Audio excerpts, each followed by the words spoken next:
All right guys, let's get right to this dash tutorial on the 2022 Aprilia Tuareg 660, coming to you from Austin, Texas, here next to the river under some nice shade.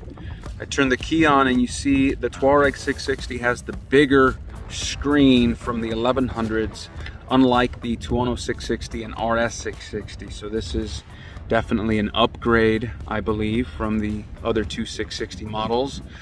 Let's look at the information you get. You have your time, your ambient temp, your engine temperature, which is those bars. You have your trip A and B. You have your tachometer, your speedometer, your gear indicator, and it constantly reminds you to live that Be a Racer life. So on the left side, the controls, the control switches, the buttons on the handlebar are the same as the other two 660s. So if you're familiar with them, this will kind of feel at home. I'm going to call this the right arrow or select button. This is the up, down, and back or left.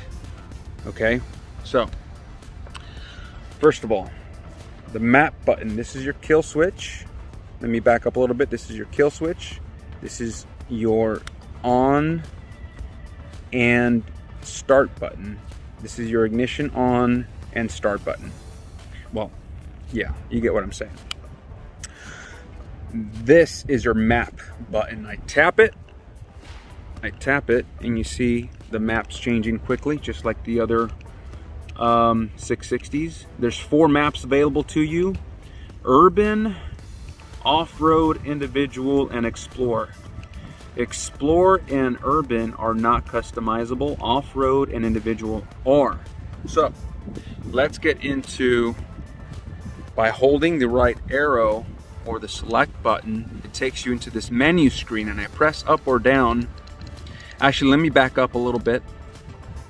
So if I hit the right arrow, it toggles between A and B. You have 2 trips, that's it. And if you press up or down, you can view all the different data points there: average speed, max speed, the time of the ride, the distance of the trip, odometer, traction control setting. I'll get more into that TC stuff in a sec.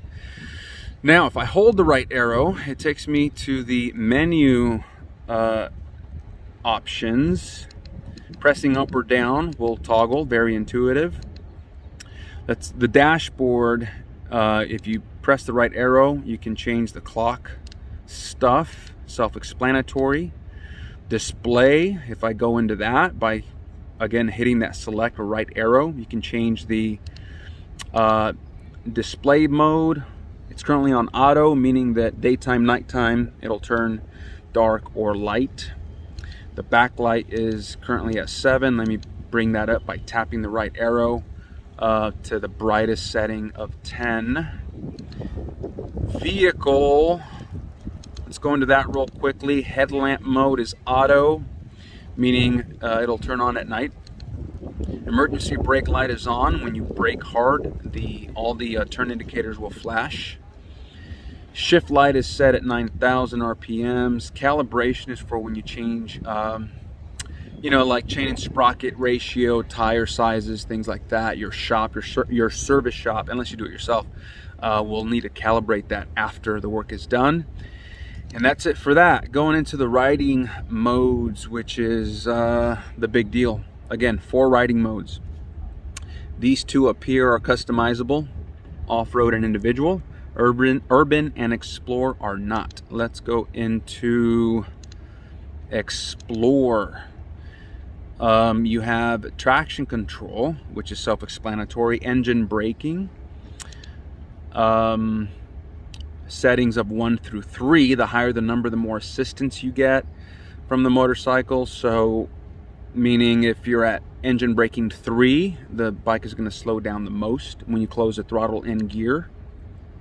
Engine map 1 through 3. The higher the number, the softer the throttle response. The lower the number, the faster the throttle response. That's how I describe that Aprilia engine map setting. ABS is from 1 through 3, or off through 3. Traction control is from off through 4. Okay, and that's what Explorer looks like. Urban is traction control 2, engine braking 1, so the least amount of engine braking. Engine map 3, softest throttle response. ABS 2, right in the middle. Traction control 2, right in the middle-ish. Engine braking again 1. Let's back out. Let's go to individual. How do you change this stuff? So again, what I'm doing here, guys, if I go back, I'm just hitting left. If I select something, I'm hitting the right arrow. So if I want to play with ATC, hit the right arrow and you start to immediately change it. You can only cycle up by hitting the right arrow. You can't go from 3 to 2. If I hit the left button, that's why I call it the back button, it kicks me back. So going back in, right arrow, cycle through it. You can see there, traction control can be off through 4. Engine braking 1 through 3. Again, hit the right arrow and it'll cycle through all of the levels. Engine map 1 through 3. And you can reset to the default. If you select to reset, it's going to ask you to confirm. I'll confirm that, and it's reset.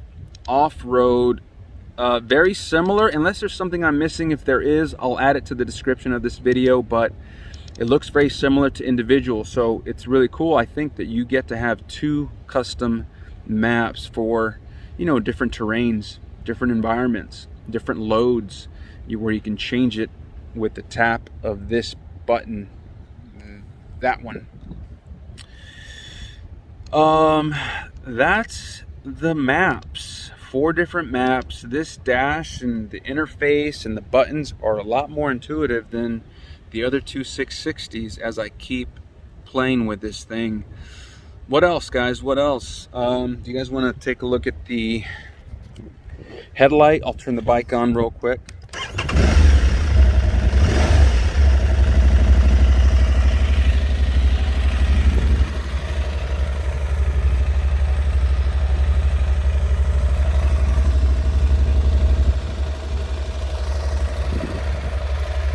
That's the high beam.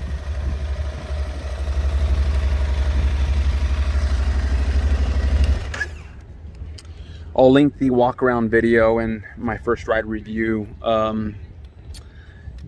somewhere here in this video.